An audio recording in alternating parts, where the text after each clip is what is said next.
Un millionnaire est sauvé d'une tempête de neige le jour du Nouvel An par une fille étrange. Quelques jours plus tard, il se réveille. Avant de commencer l'histoire, n'oubliez pas de laisser un like et de vous abonner à la chaîne pour voir plus d'histoires comme celle-ci. Les lampadaires perçaient à peine le voile tourbillonnant de neige, projetant de faibles halos sur les rues glacées d'Austin. Nathalie serra son emprise sur le volant, ses jointures pâles sous la faible lumière du tableau de bord. La tempête à l'extérieur était implacable, une danse frénétique de vent et de neige qui semblait déterminée à engloutir toute la ville. À l'intérieur de la voiture, c'était calme, à l'exception du bourdonnement fatigué du chauffage et du doux bourdonnement d'une station de radio locale luttant pour rester à l'antenne. Elle exhala lentement, regardant son souffle embuer le pare-brise malgré le désembueur travaillant en heures supplémentaires. Ce n'était pas seulement le froid qui resserrait sa poitrine ce soir, c'était le poids de tout. Une autre garde de 12 heures, une autre série de patients avec des maux qu'elle ne pouvait pas guérir. Nathalie était infirmière depuis assez longtemps pour connaître les limites de son pouvoir, mais les nuits comme celle-ci, les limites semblaient étouffantes. La route devant elle était floue alors que des flocons fouettaient le verre. « Presque à la maison », murmura-t-elle pour elle-même, sa voix étant la seule compagnie dans le cocon sombre de sa voiture. Kelly se serait probablement encore endormie sur le canapé, la télévision toujours hurlante, et la pensée de sa sœur cadette lui apportait une lueur de chaleur. Au moins, quelqu'un l'attendait, mais la pensée fut éphémère, remplacée par une agitation innée. La saison des fêtes, avec sa gaieté forcée et ses promesses vides de nouveaux commencements, semblait plus lourde cette année, mais la neige ne lâchait pas et la tempête en elle non plus. Le travail avait été implacable, la patience emballée dans chaque salle des urgences, leurs visages se fondant dans un flou de douleur et de peur. Elle voulait en faire plus pour eux, mais chaque jour, elle donnait tout ce qu'elle pouvait et cela ne semblait jamais suffisant. Quelque part, profondément sous les couches de pragmatisme dans lesquelles elle s'était enveloppée, Nathalie ressentait le vide d'une vie sans véritable but ce soir-là. Toutefois, son épuisement refoula cette pensée, la remplaçant par un besoin unique, rentrer chez elle, s'effondrer dans son lit et fermer le monde dehors. Son emprise sur le volant se resserra alors que ses pneus glissaient sur une plaque de glace invisible. La voiture dérapa, son cœur bondissant dans sa gorge, mais elle relâcha les freins, coaxant le véhicule pour le remettre sous contrôle. C'est alors qu'elle le vit. Un éclat métallique faible attira son attention, à peine visible à travers la neige, une voiture. Elle réalisa qu'il s'agissait d'une silhouette sombre, à moitié enterrée dans un fossé. Son pied sur le frein suspendu, le bon sens lui criait de continuer à conduire. Il n'était pas sûr de s'arrêter par ce temps, et on ne savait pas quel genre de problème elle pourrait trouver. Mais quelque chose l'attirait, une faible traction qui rongeait son meilleur jugement. Elle ralentit, ses phares illuminant l'épave. La voiture était mutilée, son pare-brise un réseau d'éclats de verre brisés, de la vapeur sifflait du capot écrasé se mêlant à la tempête en spirales étranges. Le rythme cardiaque de Nathalie s'accéléra. Ce n'était pas seulement une mauvaise conduite, quelqu'un pourrait être à l'intérieur. Sa respiration se coupa alors qu'elle s'approchait, plissant les yeux à travers les flocons de neige. Une ombre affalée contre le siège du conducteur, quelqu'un était à l'intérieur. Elle maudit doucement, lançant la voiture en marche arrière. La neige fouettait son visage en sortant, piquant ses joues et mordant à travers son manteau. « Bonjour », appela-t-elle, mais la tempête avala sa voix. Ses bottes craquèrent dans la neige alors qu'elle approchait de l'épave, glissant sur le sol glissant. Plus elle s'approchait, plus la silhouette devenait claire. Un homme immobile, son visage pâle et obscurci par le givre collant à la fenêtre fissurée. Et elle frappa fort sur le verre, ses jointures s'engourdissant instantanément. « Tu m'entends » Pas de réponse. Elle tenta la poignée de la porte, mais elle ne bougea pas, gelée. La tête de l'homme se pencha légèrement, révélant un mince filet de sang coulant de sa tempe. L'estomac de Nathalie se noua. « D'accord », murmura-t-elle, plus pour elle-même que pour lui. « Tu peux le faire. » Se préparant, elle utilisa son épaule pour pousser la porte. Elle gémit sous la force, la glace craquant le long des joints jusqu'à ce qu'elle cède enfin. Le froid amer de la voiture la frappa comme un mur. Elle se pencha, ses doigts frôlant le poignet de l'homme pour vérifier son pouls. Fin, mais il y était. « Tu es vivant », murmura-t-elle, le soulagement mêlé à l'urgence. Elle se pencha plus près, prenant ses traits. Son manteau coûteux, le léger parfum de cuir et quelque chose de plus riche, peut-être du parfum. La montre scintillant à son poignet racontait une histoire de richesse, mais ici, dans l'épave, cela semblait sans importance. Le sortir n'était pas facile. L'homme était un poids mort, ses membres molles, sa tête rougeant à chaque traction. La tempête combattait chaque pas qu'elle faisait, la neige trempant ses jeans et le vent mordant engourdissant ses doigts, mais la détermination de Nathalie se durcissait à chaque lutte. Elle ne le laisserait pas ici. Au moment où elle l'installait sur le siège passager de sa voiture, son corps tremblait d'effort. Clamant la porte fermée, elle s'effondra sur le siège conducteur, haletant. Son chauffage bourdonnait faiblement mais agréablement chaud alors qu'elle le mettait à fond. Elle jeta un œil à l'homme affalé à côté d'elle, sa poitrine se levant et s'abaissant doucement. Qui était-il? Pourquoi était-il seul ici? Les questions s'accumulaient dans son esprit, mais elle devait attendre. Il n'y avait qu'une priorité, les sortir tous les deux de la tempête vivants. Nathalie serra de nouveau le volant, ses jointures aussi pâles qu'avant, alors que sa voiture rampait de nouveau sur la route. Le vent hurlait plus fort, comme si la tempête elle-même avait remarqué son passager et n'en avait pas fini avec eux. La pièce était calme, sauf pour le doux grincement de l'ancien radiateur luttant contre le froid matinal. La lumière du soleil filtrait faiblement à travers des rideaux légers, peignant les murs d'or tamisé. Nathalie était assise dans un fauteuil usé près de la fenêtre, les mains serrées autour d'une tasse de café tiède. Les événements de la nuit précédente s'accrochaient encore à elle comme du givre, aigu et inévitable. Derrière elle, le canapé gémit faiblement. Elle se retourna juste au moment où l'homme se réveillait, sa main tremblant avant de glisser sur la couette qu'elle avait drapée sur lui. Son front plissé, les lèvres entr'ouvertes comme s'il voulait parler, mais aucun mot ne sortit. Ses yeux s'ouvrirent, noisettes et vifs, mais embués de confusion. « Tu es réveillé », dit Nathalie en posant sa tasse sur le rebord de la fenêtre. Elle se leva et s'approcha prudemment, gardant sa voix basse. « Tu m'entends? Sais-tu où tu es ?» Il cligna des yeux vers elle, son regard se détournant autour de la pièce. La tension dans ses épaules était immédiate, comme si chaque coin inconnu du salon modeste ajoutait du poids à sa désorientation. Sa voix était à peine audible. Il essaya de se redresser, mais grimace, sa main allant instinctivement vers son côté. « Doucement, dit Nathalie en tendant une main. « Tu as eu un accident. J'ai trouvé ta voiture hier soir dans la tempête. Tu es en sécurité ici. » Il la regarda, son expression passant de la suspicion à la gratitude. « Accident, répéta-t-il, sa voix maintenant plus stable. « Je ne me souviens pas. »« Ce n'est pas grave, la rassura-t-elle, bien que son propre malaise bouillonnait juste en dessous de la surface. Tu t'es cogné la tête, c'est probablement juste temporaire. » Il hocha faiblement la tête, sa main effleurant la montre à son poignet. Le mouvement était subtil mais délibéré, ses doigts effleurant le métal lisse comme pour en confirmer la présence.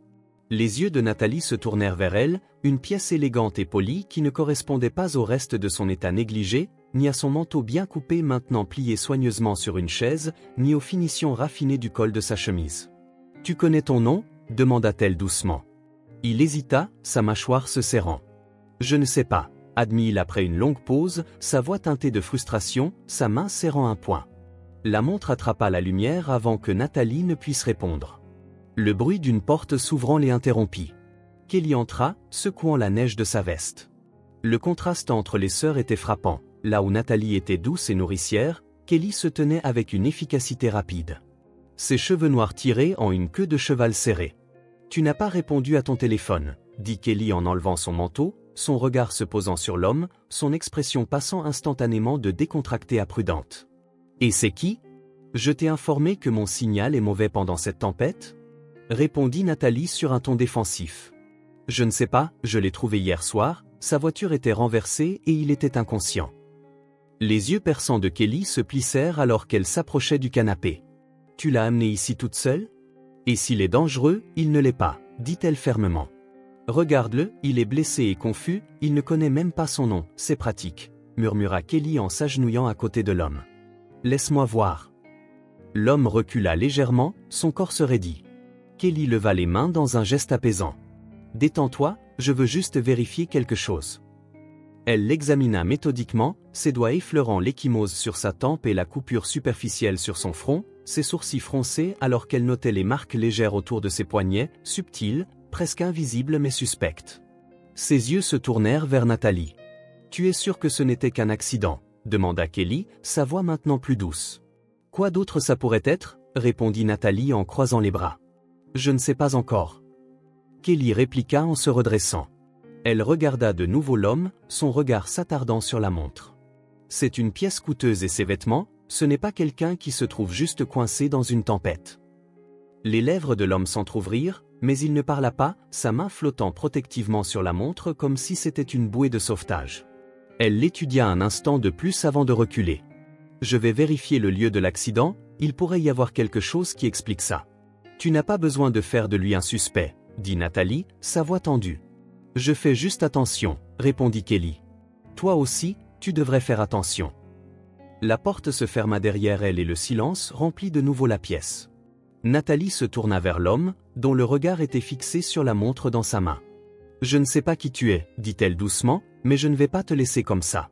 Nous allons trouver une solution. » Ses yeux scintillèrent de gratitude avant de disparaître derrière le même mur de confusion. Il hocha la tête, mais ses doigts ne quittèrent pas la montre. La pièce était devenue une immobilité inconfortable après le départ de Kelly. Nathalie s'occupa de la cuisine, ses mouvements rapides et délibérés, mais son esprit tournait à toute vitesse. L'étranger, Samuel, comme elle avait commencé à l'appeler, bien qu'il n'ait pas encore revendiqué ce nom, restait sur le canapé. Il était assis rigidement, le dos contre les coussins, regardant la montre dans sa main comme si elle pourrait démêler les fils emmêlés de sa mémoire. « Est-ce que je peux te prendre quelque chose ? » « Oh, thé ?» appela Nathalie par-dessus son épaule, gardant sa voix légère bien que ses yeux se tournaient vers lui toutes les quelques secondes. Il ne répondit pas immédiatement. « Oh » murmura-t-il finalement, sa voix à peine plus forte que le faible bourdonnement du frigo. Elle attrapa un verre et le lui apporta, s'agenouillant légèrement pour le lui tendre. Il le prit d'un signe de tête, ses doigts frôlant brièvement les siens. Son emprise était ferme mais ses yeux étaient distants, flous. « Tu ne te souviens de rien ?» demanda-t-elle doucement, s'asseyant sur le bord de la table basse pour faire face à lui. Il secoua la tête, les mouvements petits mais lourds. « Rien de clair, juste des éclairs », hésita-t-il, sa main serrant le verre. « Un homme, ma voix froide et nette. Il y avait de la fumée. Je pense qu'il fumait des cigares. » Il fronça les sourcils. Je ne peux pas voir son visage, mais je sais que je le détestais. Le pouls de Nathalie s'accéléra. « Il t'a fait du mal ?» demanda-t-elle. « Je ne sais pas, » admit Samuel, sa frustration évidente, mais il contrôlait tout.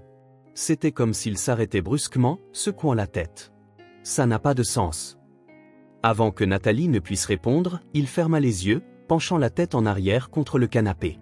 Elle pouvait voir l'effort qu'il mettait à plonger dans ses souvenirs fragmentés, la façon dont sa mâchoire se serrait et sa respiration s'approfondissait. Une partie d'elle voulait lui dire d'arrêter, qu'il avait besoin de repos, mais quelque chose dans sa détermination la fit taire. L'air entre eux devint lourd alors qu'il parlait de nouveau. Il y avait un bureau, un grand bois sombre, des papiers. Il était en colère contre moi, je peux entendre sa voix. Il fit une pause, son visage se durcissant. Il a dit que j'étais ingrat, imprudent, que je ne comprenais pas ce qui était en jeu. Nathalie avala, ses mains serrées fermement sur ses genoux. « Penses-tu que cet homme faisait partie de ta famille ?» Samuel ouvrit les yeux et la regarda, quelque chose d'inexprimé scintillant sur son visage. « Je pense qu'il l'était, ou quelqu'un de proche au point de le ressentir comme tel, » admit-il. Cette admission silencieuse fit frissonner Nathalie. Elle voulait insister pour en savoir plus, mais la crudité dans son expression la retenait. À la place, elle se leva en lissant ses mains sur son jean. « Tu devrais manger quelque chose, » dit-elle doucement. « Tu te sentiras mieux. » Il ne protesta pas, mais la montre dans sa main attira de nouveau son attention. La façon dont ses doigts y demeuraient n'était pas seulement protectrice, c'était désespéré, comme si c'était un lien avec un monde dont il s'éloignait. Elle pensa à lui poser des questions, mais décida de ne pas pour l'instant. En se dirigeant vers la cuisine, la porte grinça et Kelly entra, ses bottes laissant de petites flaques de neige fondues sur le sol. « Il a trouvé le site de l'accident, » dit-elle en enlevant son manteau. « Tu avais raison, sa voiture a basculé, mais ce n'était pas juste un accident, » répondit Nathalie, figée, une assiette à moitié sortie du placard. « Qu'est-ce que tu veux dire ?» Kelly lança un regard à Samuel, qui la regardait de près, ses doigts toujours serrés autour du verre. « Il y a des traces de pneus menant jusqu'à l'accident, quelqu'un l'a suivi, Nathalie. Et ils ne se sont pas arrêtés pour aider, » dit Kelly sèchement. Nathalie sentit son estomac se nouer. Elle posa l'assiette avec précaution, le cliquetis contre le comptoir plus fort qu'elle ne l'avait voulu. « Quelqu'un a essayé de lui faire du mal ou pire, » dit Kelly froidement. Elle se tourna vers Samuel, son regard perçant traversant la brume de confusion autour de lui. « De qui fuis-tu » Il la fixa, son expression vide mais son corps rigide. « Je ne sais pas, » dit-il après un moment, sa voix tendue. « Je ne sais même pas qui je suis. » Le froncement de sourcils de Kelly s'approfondit. « Eh bien, quelqu'un là-bas sait exactement qui tu es et il voulait te faire disparaître, dit-elle. » Nathalie croisa les bras, un instinct protecteur s'éveillant. « Que veux-tu dire? Qu'il est en danger? » « Je dis que nous le sommes tous peut-être, » répondit Kelly sombrement. « Si quelqu'un a pris la peine de le faire sortir de la route, ils ne s'arrêteront pas juste parce qu'il se cache ici. » La pièce semblait plus froide malgré le grognement persistant du radiateur. Nathalie jeta un coup d'œil à Samuel, qui était devenu pâle. Il posa le verre sur la table basse d'une main tremblante, sa respiration irrégulière. « Je devrais partir, » murmura-t-il plus pour lui-même que pour eux. « Tu ne vas nulle part, » dit fermement Nathalie en s'approchant, « pas avant que nous comprenions ce qui se passe. » Samuel la regarda, son regard scrutant, et pendant un instant, les murs défensifs autour de lui semblèrent se fissurer. « Tu ne sais pas dans quoi tu t'embarques, » dit-il doucement. « Peut-être que non, » répondit Nathalie, sa voix calme et déterminée, « mais te laisser là-bas seul n'est pas une option, pas maintenant. » Le silence qui suivit était épais, chargé de peurs inexprimées. Les yeux de Samuel se détournèrent de la montre, son emprise se resserrant comme si elle détenait toutes les réponses qu'il ne pouvait trouver. Le domaine des Bryant était impeccable, un manoir vaste perché au bord d'une colline surplombant la ligne d'horizon d'Austin. La lumière du soleil filtrait à travers les fenêtres massives du salon, projetant de longues ombres sur les sols en bois poli. Pourtant, malgré la chaleur de la lumière dorée, l'air à l'intérieur semblait froid et étouffant. Hélène était assise dans le fauteuil près de la cheminée, sa posture rigide, une tasse de thé fumant intacte sur ses genoux. Elle n'avait pas bien dormi et son reflet dans la vitrine à travers la pièce le trahissait. Ses traits autrefois vibrants semblaient tirés, ses cheveux orbes mêlés d'argent plus prononcés sous la lumière dure. Elle posa la tasse de thé, ses mains tremblant alors qu'elle atteignait son téléphone. Aucun appel manqué, aucun message. Le silence de Samuel la rongeait, chaque heure qui passait amplifiant son malaise. Son fils avait toujours été imprévisible, indépendant jusqu'à l'excès, mais c'était différent, quelque chose s'était passé. Toujours pas de nouvelles. La voix de Raymond brisa ses pensées, lisse et stable comme toujours. Il se tenait dans l'embrasure de la porte, impeccablement habillé comme si la journée ne venait tout juste de commencer, une pointe de parfum flottant vers elle, masculin et délibéré. Hélène secoua la tête, incapable de croiser son regard. « Rien, » répondit-elle. « J'ai appelé ses amis, le bureau, même son assistant ne sait pas où il est. » Raymond s'avança davantage dans la pièce, ses chaussures polies à peine audibles sur le sol. « Tu connais Samuel, » dit-il, son ton bas et rassurant. « Il a l'habitude de disparaître quand il a besoin d'espace, il refait surface quand il est prêt. » Hélène voulait le croire, elle voulait s'accrocher à la confiance dans la voix de Raymond pour laisser sa présence apaiser sa panique grandissante, mais il y avait quelque chose dans ses yeux, quelque chose qu'elle ne pouvait pas tout à fait placer. Il traversa la pièce et posa une main sur son épaule, le poids réconfortant et déstabilisant à la fois. « Garde ton imagination sous contrôle », la poussa-t-il doucement. « La dernière chose que Samuel voudrait, c'est que tu t'inquiètes. » Hélène acquiesça distraitement, mais le malaise ne la quittait pas. « Il aurait appelé d'ici là », murmura-t-elle presque pour elle-même. La main de Raymond demeura un instant de plus avant qu'il ne se retire, se dirigeant vers la fenêtre avec son dos maintenant tourné vers elle. Sa posture aussi composée que jamais. « Je vais faire en sorte que mes gens s'en occupent », proposa-t-il doucement. « Bien sûr, inutile de faire toute une histoire, si ça ne s'avère rien, » répondit-elle, mais quelque chose dans ses mots, la manière mesurée dont il les prononça, lui fit frissonner. « Penses-tu que quelque chose ne va pas » demanda-t-elle. Il tourna son visage, calme mais ses yeux calculaient. « Je fais juste preuve de prudence, tu sais à quel point Samuel peut être imprudent, » répondit-il. Hélène tressaillit à la subtile réprimande, bien qu'elle ne soit pas sûre de pourquoi. Raymond avait raison, Samuel avait toujours été impulsif, toujours à la poursuite de quelque chose juste hors de portée, mais c'était différent, c'était délibéré. Alors que Raymond quittait la pièce, Hélène le regarda partir, son estomac se tordant. Ses mots avaient été rassurants, mais son ton non. Ce n'était pas le ton, c'était la pause, l'éclat de quelque chose dans ses yeux quand il mentionna ces gens. Elle balaya la pensée, se forçant à se concentrer sur l'explication logique. Samuel appellerait, il l'avait toujours fait dans le bureau.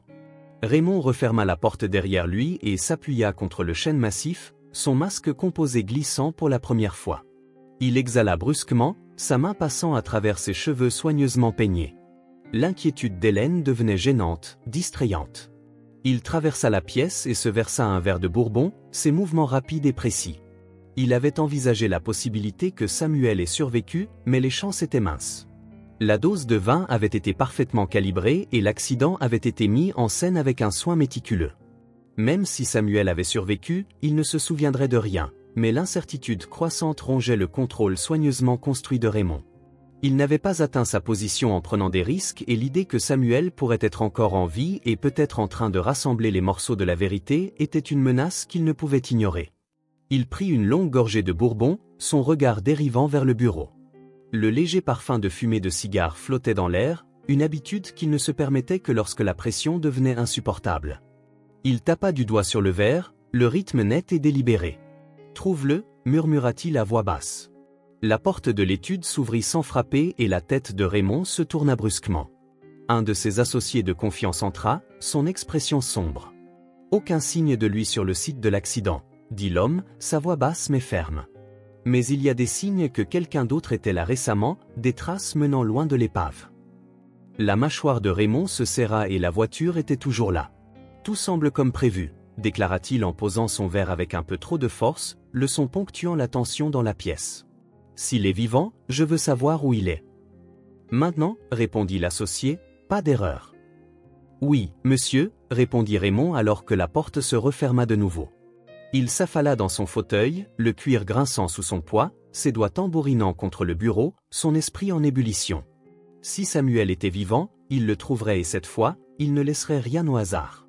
La cabine était calme, sauf le faible bourdonnement du radiateur et le bruissement des papiers. Alors que Kelly disposait ses découvertes sur la table de la cuisine, Nathalie se tenait à côté d'elle, les bras croisés, le visage un mélange de préoccupation et d'incrédulité. Samuel était assis à l'extrémité de la table, sa posture tendue, son regard fixé sur la pile de documents que Kelly avait apportés. « J'ai vérifié les plaques de la voiture », commença Kelly d'une voix tranchante mais stable. Elle pointa une photo du site de l'accident. « Elle est enregistrée au nom de Samuel Crawford, et devine quoi ? Ce nom a toute une histoire. » Les yeux de Samuel se tournèrent vers elle, ses doigts tambourinant légèrement sur le bord de la table. « Quel genre d'histoire ? Demanda-t-il. Kelly hésita, son regard perçant s'adoucissant brièvement avant de continuer. « Tu es l'héritier de Crawford Industries, une immense société qui est pratiquement un nom familier à Austin. Ton beau-père, Raymond Bryant, la dirige maintenant. » Le nom frappa Samuel comme un coup physique, son souffle s'accéléra et une image floue surgit dans son esprit. Un bureau encombré de papier, le riche parfum de fumée de cigare flottant dans l'air et une voix froide et autoritaire coupant à travers la brume. « Il s'asseyait autrefois en face de moi, » murmura Samuel, sa voix distante. Il avait toujours un cigare, il n'aimait pas être questionné. Kelly et Nathalie échangèrent un regard qui disait tout. « Kelly, » dit-elle en sortant un autre dossier, « j'ai creusé un peu sur Raymond. Il y a des rumeurs d'irrégularités financières, de détournement de fonds, de fraude. Mais rien de concret. Il est intelligent et habile à dissimuler ses activités. » Samuel fronça les sourcils, sa main allant instinctivement à la montre à son poignet. « S'il est si prudent, pourquoi serais-je une menace ?» Kelly se pencha en avant, son expression sérieuse. « Parce que tu es lié aux actifs de l'entreprise. Si quelque chose arrivait à Raymond ou si quelqu'un commençait à examiner de trop près ses affaires, ton nom pourrait être mentionné. Il t'a probablement considéré comme une personne déconnectée. » Le visage de Nathalie pâlit. « Tu penses qu'il a essayé de s'en débarrasser ?» Kelly hocha grimacement la tête. « C'est ma théorie. Le crash n'était pas un accident. Les traces de pneus sur les lieux suggèrent que quelqu'un l'a forcé à quitter la route, et ceci qu'elle fit un geste vers Samuel. Cette perte de mémoire, c'est pratique, n'est-ce pas? Cela te rend incapable de te défendre ou de te protéger. » Samuel serra les poings, sa mâchoire se serrant. « Je ne me souviens pas d'avoir signé quoi que ce soit d'illégal, » dit-il, la frustration marquant son ton. « Mais ce n'est pas clair. Je ne peux pas faire confiance à ma propre mémoire en ce moment. » Nathalie tendit la main et posa une main sur son bras. « Nous allons trouver une solution, » dit-elle doucement, sa voix calme malgré les tremblements dans ses doigts. « Tu n'es pas seul dans cette épreuve. » Les yeux de Samuel croisèrent les siens, un éclat de gratitude perçant la tempête de ses pensées. Il hocha la tête, bien que son esprit bouillonnait de questions auxquelles il ne pouvait pas encore répondre. Le soir, alors que la cabane s'installait dans un calme précaire, Samuel se retrouva assis près de la cheminée, la chaleur faisant peu pour dissiper le nœud froid d'incertitude dans sa poitrine. Nathalie le rejoignit avec une tasse de thé fumante à la main. « Tu es plus silencieux que d'habitude, dit-elle. Assis en face de lui, il sourit faiblement. C'est drôle, étant donné que tu ne me connais pas. Nathalie sourit, mais son sourire n'atteignit pas ses yeux. Peut-être pas tout, mais j'ai vu assez pour savoir qui tu es, la façon dont tu gères tout cela. La plupart des gens se referment, mais tu tiens bon. Samuel la regarda, son expression s'adoucissant. Tenir bon quoi? Je ne sais même pas qui je suis. Tu es plus que ton passé, dit simplement Nathalie. Je le vois dans ta façon de parler et dans la manière dont tu penses aux autres avant toi-même. Tu es bon, Samuel, même si tout semble s'effondrer. C'est quelque chose que personne ne peut enlever. Il la regarda longuement, ses mots s'enfonçant plus profondément qu'il ne l'avait prévu. Merci, dit-il doucement. Pendant ce temps, Kelly était assise à son bureau dans la petite station de police, la lumière tamisée illuminant les dossiers étalés devant elle. À côté d'elle, Harry, son mentor de longue date et détective à la retraite, feuilletait l'un des rapports. « Tu es sur quelque chose de gros » dit Harry d'une voix grave coupant le silence. Raymond Bryant n'est pas seulement un homme d'affaires véreux. Si ce que tu dis est vrai, il est dangereux. Kelly hocha la tête, ses lèvres se pinçant en une ligne fine. J'ai assez pour commencer à constituer une affaire, mais nous avons besoin de plus, de quelque chose de solide. Harry s'appuya en arrière, sa chaise grinçant sous son poids. Si les souvenirs de Samuel refont surface, cela pourrait être la preuve décisive, mais d'ici là, tu dois le garder en sécurité. Bryant ne semble pas être un homme qui laisse les choses inachevées. La mâchoire de Kelly se serra. Je ne le laisserai pas s'en prendre à Samuel ou à Nathalie. Harry lui lança un regard appuyé. Tu ferais mieux de ne pas le faire. Si Bryant est aussi impitoyable qu'il le semble, ce n'est que le début. De retour à la cabane, Samuel se tenait près de la fenêtre, regardant la neige tomber dans l'obscurité silencieuse. Sa main dériva vers sa montre, son pouce effleurant la surface métallique lisse. Un souvenir surgit. La voix de Raymond, tranchante et acerbe. Tu penses pouvoir t'en aller? Tout ce que tu as, c'est grâce à moi. N'oublie pas ça.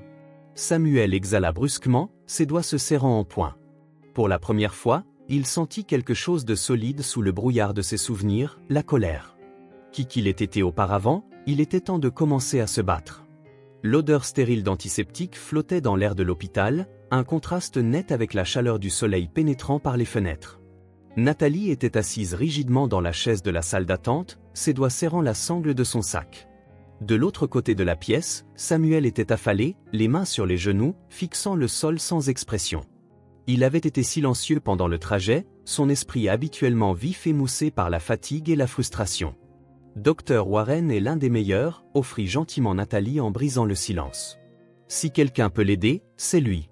Samuel hocha la tête distraitement, mais ne dit rien. Ses souvenirs ressemblaient à un puzzle dentelé, les pièces à un cheveu de s'emboîter mais refusant de le faire. Il voulait des réponses, mais la pensée de déterrer ce qui était enfoui dans son esprit lui fit froid dans le dos. Les séances avec Dr Warren commencèrent lentement. Le psychiatre, un homme plus âgé au comportement calme, utilisait des techniques structurées pour guider Samuel à travers le brouillard de ses pensées. Au cours des premiers jours, des fragments émergèrent. La voix froide de Raymond, le poids des papiers qu'il avait signés et la poigne suffocante d'une vie contrôlée par la manipulation. « Prends ton temps », dit Dr Warren lors d'une séance, sa voix calme mais ferme. « Concentre-toi sur ce que tu ressens, ce que tu vois. » La respiration de Samuel devint plus lourde alors qu'il fermait les yeux, ses doigts se serrant autour de l'accoudoir de la chaise. « Un bureau » murmura-t-il. « Bois sombre, des piles de documents » dit-il. La voix de Raymond. « Il est en colère, il est toujours en colère. » Que dit-il? Les sourcils de Samuel se froncent, sa mâchoire se serrant. « Je ne comprends pas ça, je ne suis pas reconnaissant. » Il m'a fait signer quelque chose, sa voix vacilla et ses yeux s'ouvrirent brusquement. « je ne savais pas ce que c'était. » Dr Warren se pencha en avant. « Quoi d'autre, Samuel?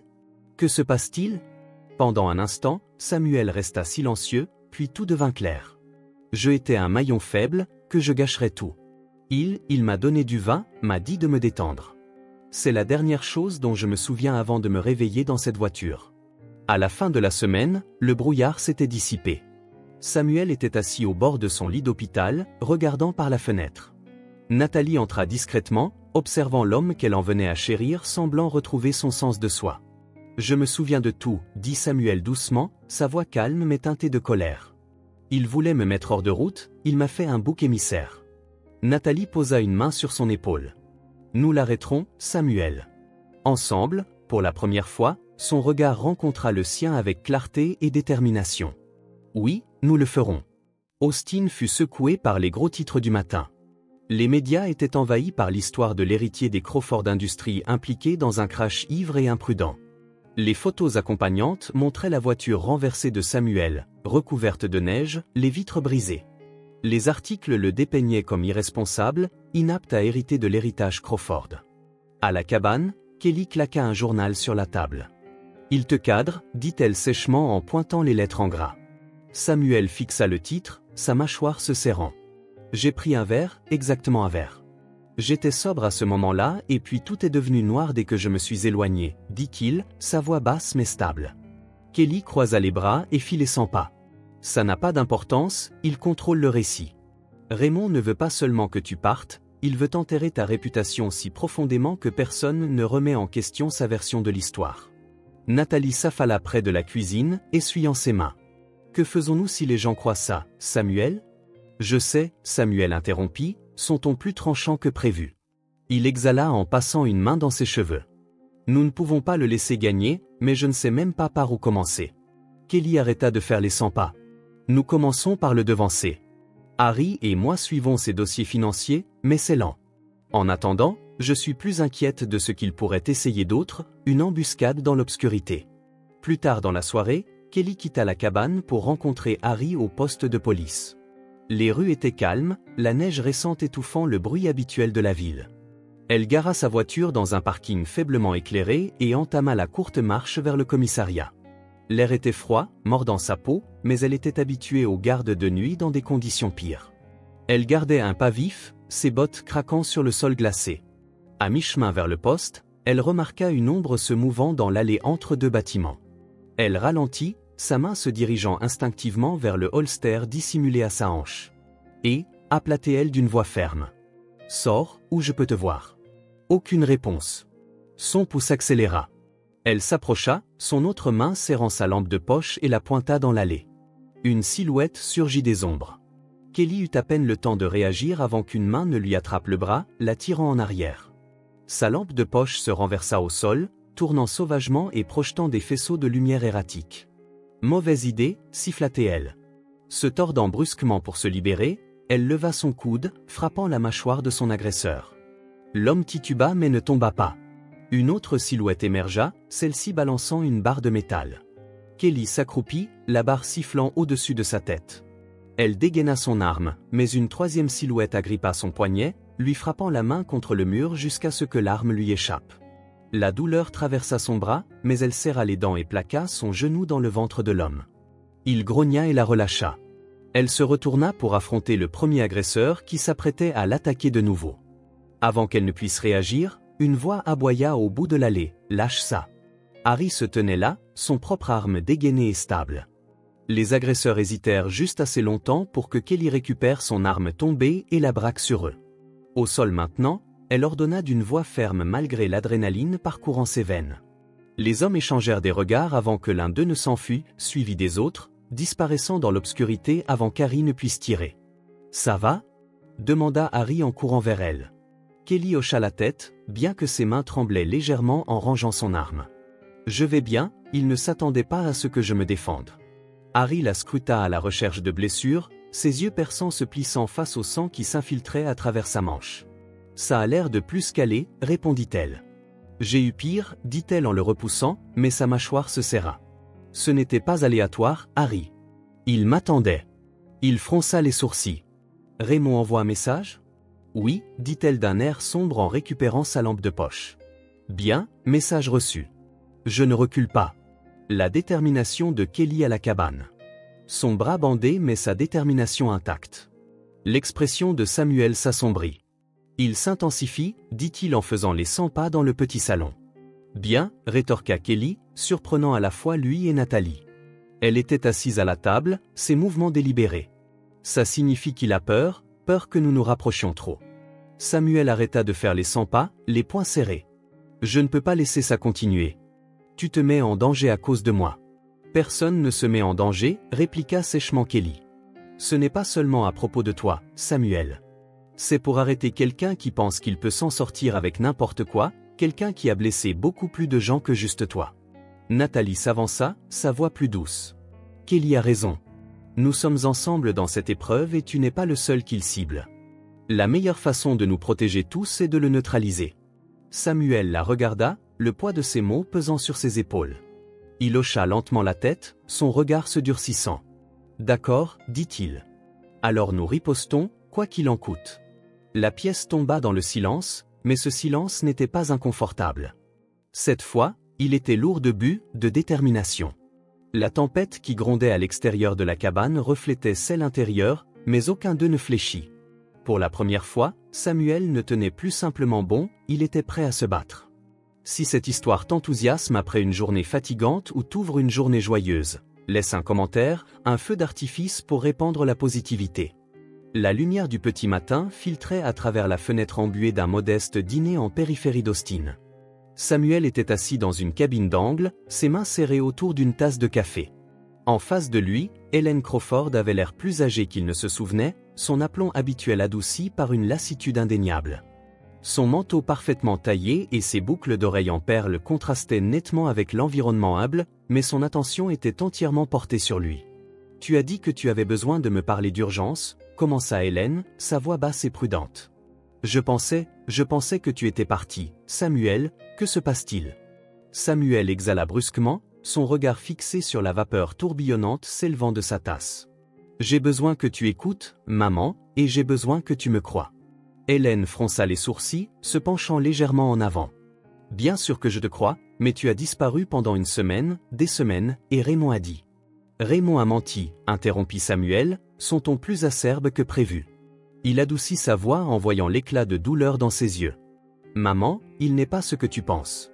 J'ai souvenance de choses, des choses que je dois te faire savoir. » Il fit une pause, rassemblant ses pensées, et Hélène attendit, ses mains soigneusement pliées sur la table, son expression impénétrable.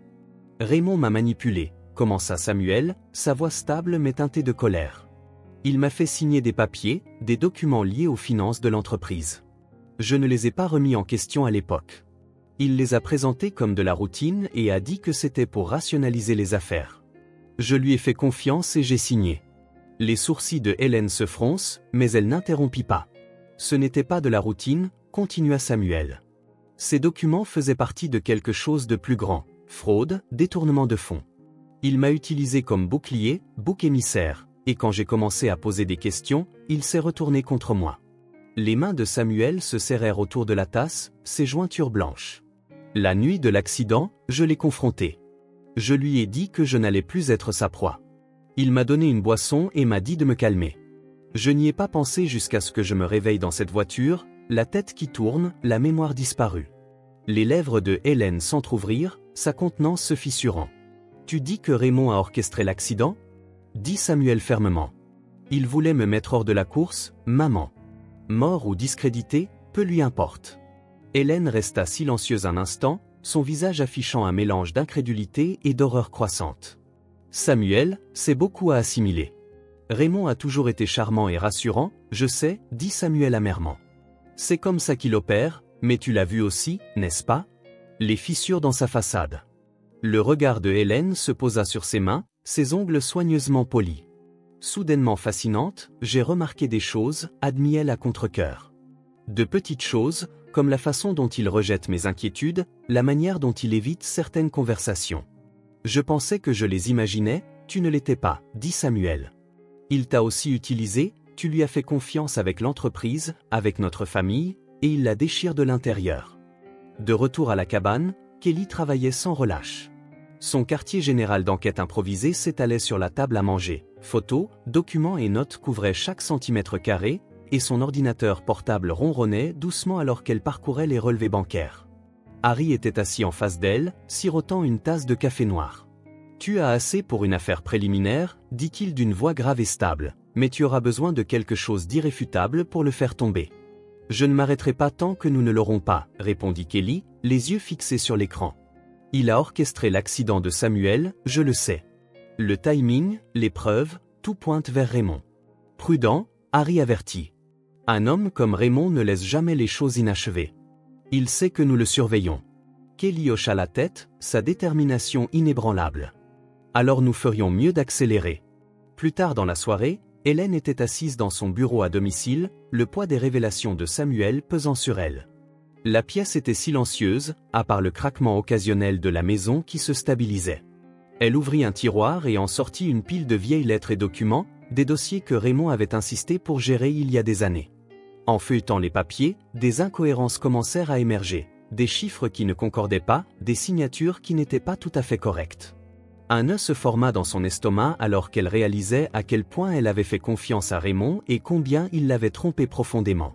Des pas résonnèrent dans le couloir et Hélène remit rapidement les papiers dans le tiroir.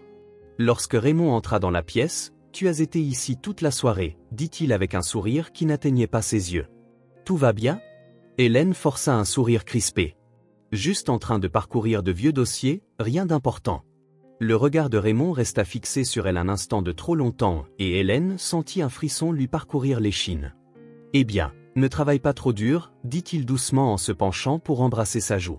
« Nous avons une grosse journée demain. » En quittant la pièce, Hélène poussa un souffle tremblant, se retourna vers le tiroir, sa détermination se renforçant. Pour la première fois, elle vit Raymond pour ce qu'il était vraiment, un manipulateur, un menteur, et pour la première fois, elle savait qu'elle devait agir. Samuel avait raison, ensemble, ils le feraient tomber. La nuit était calme à la cabane, le bruissement doux du vent contre les fenêtres, le seul son brisant le silence. Samuel s'appuya contre le comptoir de la cuisine, les bras croisés, regardant les documents que Kelly avait découverts. Le poids de ce qu'il révélait pesait lourdement sur lui. Harry entra, tenant un dossier en cuir usé, son visage grave alors qu'il le posait sur la table et fit signe à Kelly et Samuel de le rejoindre. « Tu vas vouloir voir ça » dit-il doucement. Samuel sortit une chaise et s'assit, le dossier entre lui et les réponses qu'il n'était pas sûr d'être prêt à affronter. Il l'ouvrit lentement, l'odeur du papier ancien et de l'encre remplissant l'air. À l'intérieur se trouvaient des photos, des rapports de police et des documents légaux, chacun une pièce d'une histoire que Samuel n'avait entrevue qu'en fragments. L'accident d'Albert Crawford, commença Harry d'une voix lourde. Ce n'était pas un accident. Samuel se figea, ses doigts se serrant sur le bord du dossier. « Que veux-tu dire » Harry pointa une photographie du lieu de l'accident, les restes calcinés d'une voiture illuminée par l'éclat des lumières d'urgence. Les freins avaient été sabotés. L'enquête initiale l'avait signalé, mais le rapport a été enterré, devinez qui a repris l'entreprise juste après la mort d'Albert. Samuel a retenu son souffle. Raymond, exactement. Harry a glissé un autre document à Ward, un rapport d'un ancien mécanicien qui avait travaillé sur la voiture d'Albert quelques jours avant l'accident. Ce gars n'a rien trouvé de mal avec la voiture lors de son inspection, mais regarde ça, il a remis une photo granuleuse d'une ligne de frein clairement coupée. Quiconque a fait cela savait ce qu'il faisait, a fait paraître cela comme de l'usure et des déchirures, à moins que vous ne regardiez de près. Samuel fixait les preuves, son esprit s'emballant, les souvenirs de son père refont surface. L'homme ferme mais gentil qui avait construit Crawford Industries à partir de zéro, l'homme qui lui avait appris l'intégrité et la loyauté. Il a tué mon père, dit Samuel d'une voix basse mais bouillonnante de colère. Harry acquiesça sombrement. Raymond était une figure clé dans les affaires d'Albert. À l'époque, Albert lui faisait confiance et une fois Albert parti, Raymond a rapidement consolidé le pouvoir, trop rapidement. Kelly s'est penché en avant, son ton aiguisé. Ce n'était pas seulement des affaires. Raymond voulait le contrôle de l'entreprise, de votre famille et il ne se souciait pas de comment il l'obtiendrait. L'esprit de Samuel s'agita tandis que des souvenirs fragmentés commençaient à s'aligner. Il se vit des années plus jeune, assis en face de Raymond dans le grand bureau, l'air était épais avec l'odeur âcre de la fumée de cigare et la voix de Raymond était calme et tranchante. « Tu ne comprends pas le poids de cela, Samuel. » Raymond avait dit en glissant un document sur le bureau, « Ton père a construit quelque chose de grand, mais c'est ma responsabilité de le protéger maintenant. Signe ici et laisse les décisions difficiles à moi. » À l'époque, Samuel avait ressenti l'appel de l'obligation, le besoin de maintenir l'héritage de sa famille. Il avait signé sans lire, sans questionner. Maintenant, la réalisation de ce que cette confiance lui avait coûté était étouffante. Samuel claqua le dossier, blanchissant ses jointures. « Ça s'arrête maintenant, dit-il en se levant brusquement. Kelly posa une main sur son bras. « Nous devons être intelligents à ce sujet. Si nous agissons trop tôt, il enterrera tout ce dont nous avons besoin, des preuves plus solides, des témoins, quelque chose dont il ne peut se dérober. » La mâchoire de Samuel se contracta, mais il acquiesça, « Alors nous l'obtiendrons. » je m'en fiche de ce qu'il faut faire. Pendant ce temps, au domaine des Bryant, Hélène était assise seule dans son bureau, regardant les papiers qu'elle avait cachés à Raymond. Les incohérences étaient flagrantes maintenant, de l'argent canalisé à travers des comptes fantômes, des affaires portant le nom d'Albert bien longtemps après sa mort. Ses mains tremblaient en feuilletant les pages, chaque découverte semblait une trahison, chaque signature un rappel de la manière dont Raymond l'avait trompé profondément. Lorsque Raymond entra dans la pièce, son sourire calme habituel était présent, mais Hélène le voyait différemment maintenant, moins rassurant, plus de contrôle. « Tu as été silencieuse ces derniers temps » remarqua-t-il en prenant un siège en face d'elle. « J'ai beaucoup de choses en tête » répondit Hélène, sa voix stable malgré le tumulte intérieur. Raymond se pencha en avant, son sourire jamais vacillant. « Y a-t-il quelque chose que je puisse aider » Hélène croisa son regard, son expression impénétrable. « Non, dit-elle simplement, je pense que j'ai ça sous contrôle. » En partant, Hélène exhala lentement, sa détermination se renforçant. Les mots de Samuel résonnaient dans son esprit, il t'a aussi utilisé. Elle ne le laisserait pas faire. Musique, continuation du plan en cours. De retour à la cabane, Samuel et Kelly travaillaient tard dans la nuit, leur salle de guerre improvisée bourdonnant de tension. Cartes, dossiers et photos étaient étalés sur chaque surface. Harry tapota un document avec son stylo. C'est la clé, dit-il. La mort d'Albert n'était pas seulement une perte personnelle, c'était la base de l'ascension de Raymond au pouvoir. Si nous pouvons le relier à lui, nous pouvons démanteler tout ce qu'il a construit. Les yeux de Samuel brûlaient de détermination. Et puis nous reprenons tout, l'entreprise, le nom, tout. Nous le faisons payer pour ce qu'il a fait. Kelly acquiesça, nous aurons besoin d'alliés, de personnes dans l'entreprise qui ont vu les fissures mais avaient trop peur de parler. Commence par les membres du conseil. Samuel suggéra, certains d'entre eux étaient proches de mon père, ils ont peut-être vu quelque chose. Alors que les premières lueurs de l'aube filtraient à travers les fenêtres, les trois s'assirent en silence, leur plan prenant forme. Le chemin à venir était dangereux, mais pour la première fois Samuel ressentait un sentiment de clarté. Ce n'était pas seulement une question de justice, c'était une question de reprendre tout ce que Raymond avait volé et de s'assurer qu'il ne pourrait plus jamais blesser personne. La salle de conférence de Crawford Industries était un spectacle de richesse et de pouvoir. La table en acajou poli scintillait sous la douce lueur des lustres et la salle bourdonnait de murmures de la part des actionnaires et des membres du conseil. Raymond Bryant se tenait à la tête de la table, sa présence habituellement imposante pleinement affichée. Il fit un geste doux en s'adressant à la salle avec confiance, sa voix teintée de fausses assurances sur l'avenir de l'entreprise. Samuel Crawford franchit les portes doubles, son entrée suffisamment brusque pour faire taire la salle. Les murmures cessèrent alors que tous les regards se tournaient vers lui. L'atmosphère changea immédiatement, confusion, surprise et même peur passaient sur les visages des personnes rassemblées. « Samuel, dit Raymond, sa voix teintée de surprise forcée, quelle entrée dramatique. Je ne m'attendais pas à toi. » L'expression de Samuel était froide, sa mâchoire serrée. Il se dirigea vers le centre de la salle, une pile de documents serrés sous son bras. « Je suis sûr que tu ne t'y attendais pas, dit-il d'une voix calme mais teintée de colère bouillonnante. Cependant, il était déterminé à saisir cette chance pour rectifier la situation. La tension dans la salle était palpable alors que Samuel déposait les documents sur la table. Il jeta un coup d'œil autour de lui, rencontrant les yeux des actionnaires qui avaient autrefois fait confiance à sa famille pour diriger Crawford Industries. Depuis des années, cette entreprise est entre les mains de quelqu'un qui a trahi tous les principes sur lesquels mon père l'a construite, commença Samuel, sa voix stable mais montant avec conviction. Raymond Bryant n'est pas l'homme que vous pensez qu'il était aujourd'hui, j'ai les preuves pour le prouver. Samuel déplia les documents les étalant sur la table. Kelly et Harry se tenaient au fond de la salle, leur présence étant un témoignage silencieux du poids de ce qui allait se dérouler. Ceci, dit Samuel en brandissant un rapport médico-légal, est la preuve que la mort de mon père, il y a 20 ans, n'était pas un accident. Les freins de sa voiture ont été délibérément trafiqués. Et là, il fit un geste vers un autre document. Ceci est la preuve liant Raymond au mécanicien qui a effectué l'inspection, un mécanicien qui a commodément disparu peu après les funérailles de mon père. Des gémissements parcoururent la salle.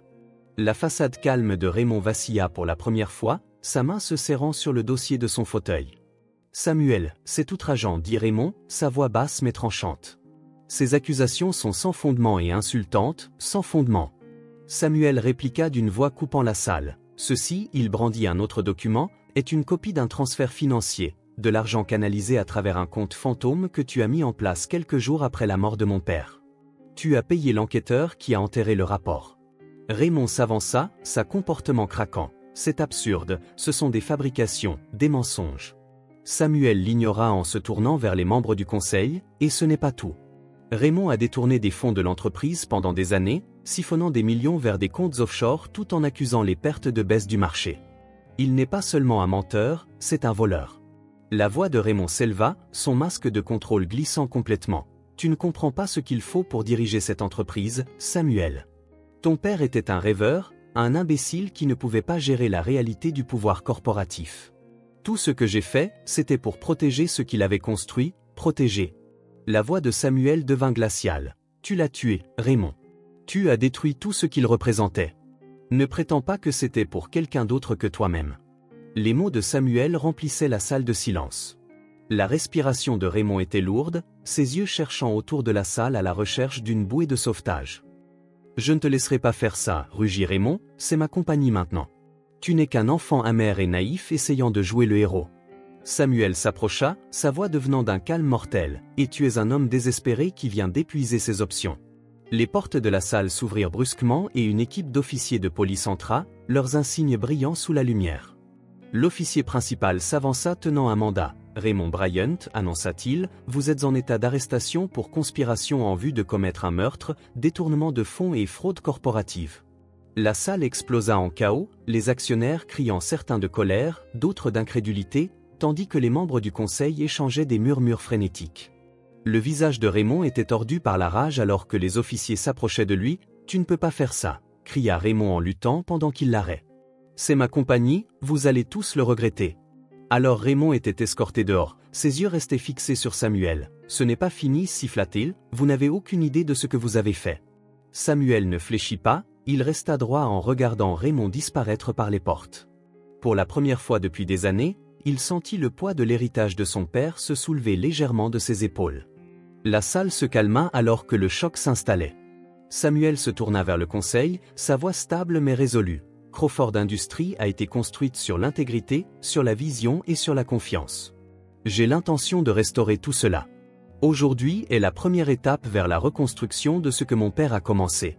Certains acquiescèrent, d'autres semblèrent méfiants, mais personne ne parla contre lui. Le pouvoir que Raymond avait exercé avait disparu et la présence de Samuel était indéniable. Le pouvoir que Raymond avait exercé avait disparu et la présence de Samuel était indéniable. À la fin de la réunion, Kelly s'approcha de Samuel, un petit sourire se dessinant sur ses lèvres. « Tu l'as fait, dit-elle. » Samuel secoua la tête. « Nous l'avons fait, corrigea-t-il en regardant Kelly et Harry. Mais ce n'est que le début, nous avons beaucoup de travail à faire. » Dehors, le soleil se couchait, projetant une lueur dorée sur la ville. Samuel se tenait sur les marches de l'immeuble, admirant le site pour la première fois depuis des années. L'avenir ne semblait plus un fardeau, mais une promesse. Le domaine Crawford était calme, un contraste marqué avec le chaos qu'il avait englouti les semaines précédentes. Hélène était assise dans la véranda, ses mains reposant sur un journal en cuir usé qu'elle avait redécouvert dans sa quête de réponses. Le soleil de fin d'après-midi filtrait à travers les grandes fenêtres, réchauffant la pièce, mais le poids dans sa poitrine refusait de se lever. Samuel entra discrètement, ses pas sourds sur le tapis moelleux. Il s'arrêta quand il la vit, remarquant la tension dans ses épaules et la façon dont ses doigts traçaient distraitement les bords du journal. « Maman, dit-il doucement en prenant un siège en face d'elle. Hélène leva les yeux, ses yeux bordés d'un mélange d'épuisement et de culpabilité. « Je ne sais même pas par où commencer, dit-elle, sa voix tremblante.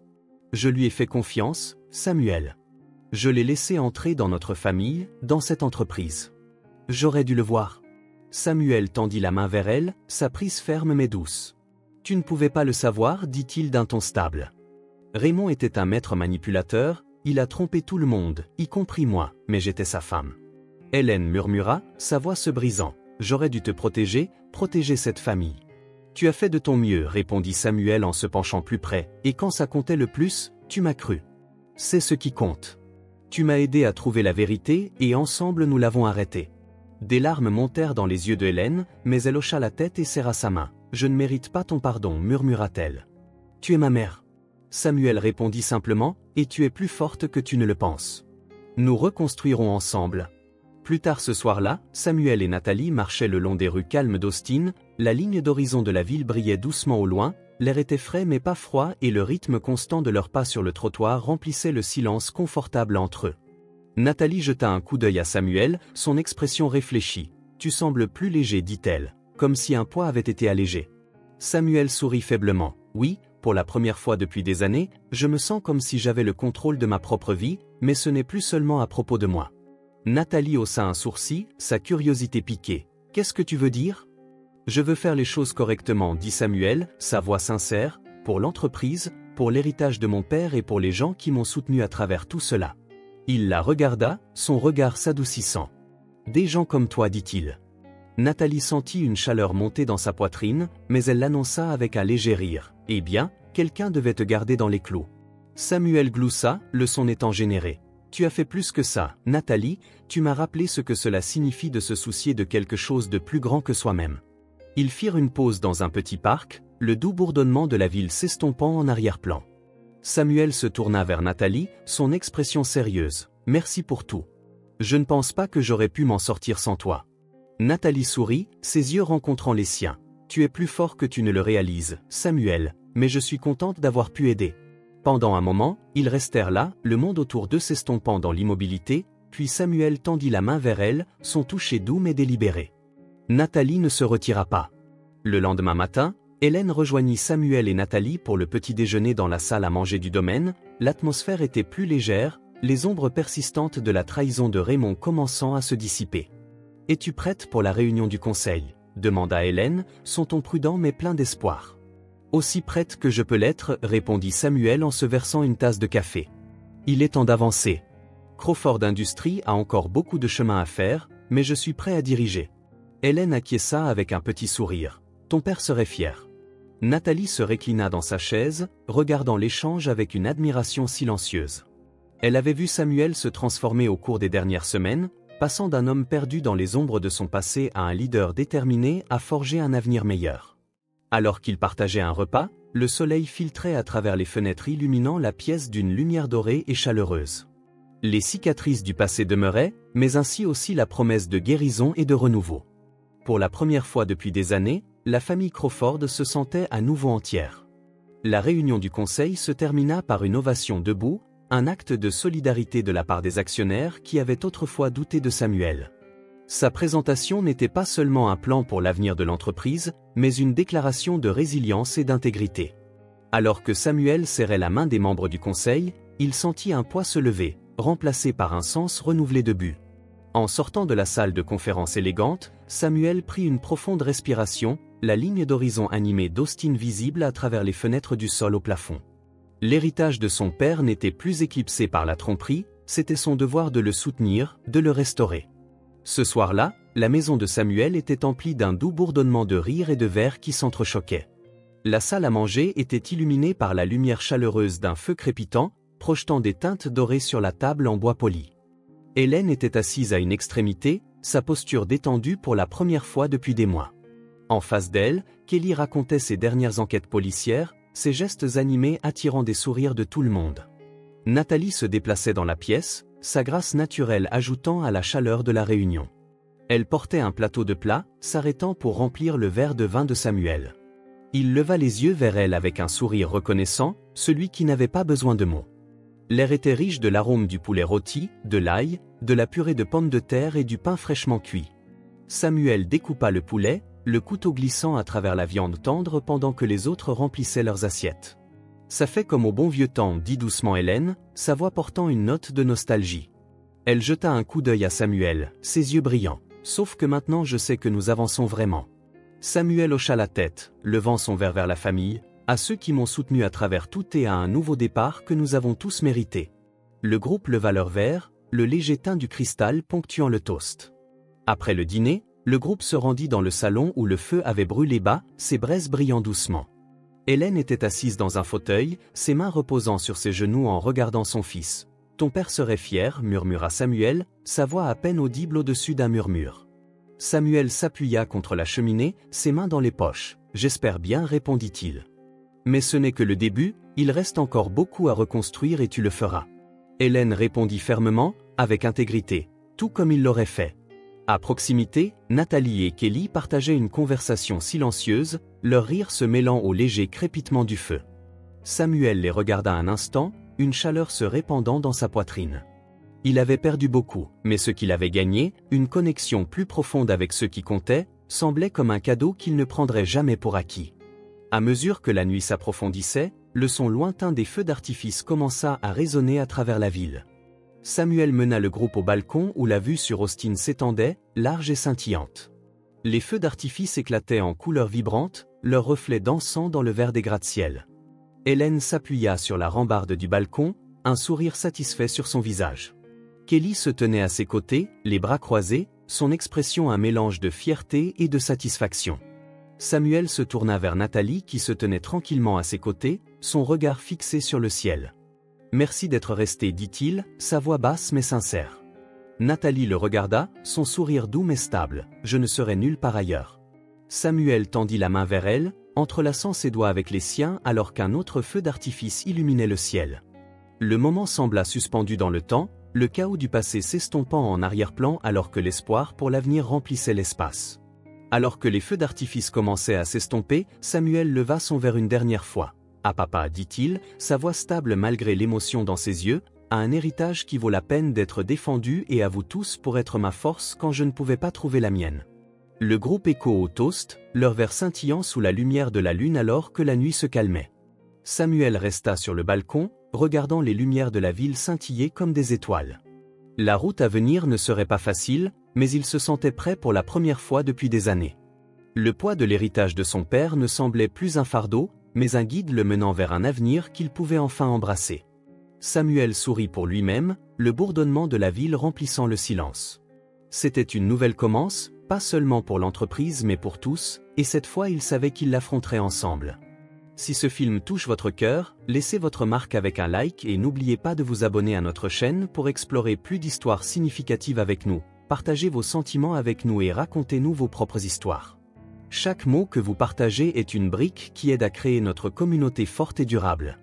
Ensemble, nous créerons un espace chaleureux où chacun peut partager et se connecter. Enfin, ne manquez pas les histoires incroyables qui arriveront bientôt. Nous sommes toujours là pour vous apporter les meilleures sélections, pleines de valeurs profondes tout en étant divertissantes. À bientôt.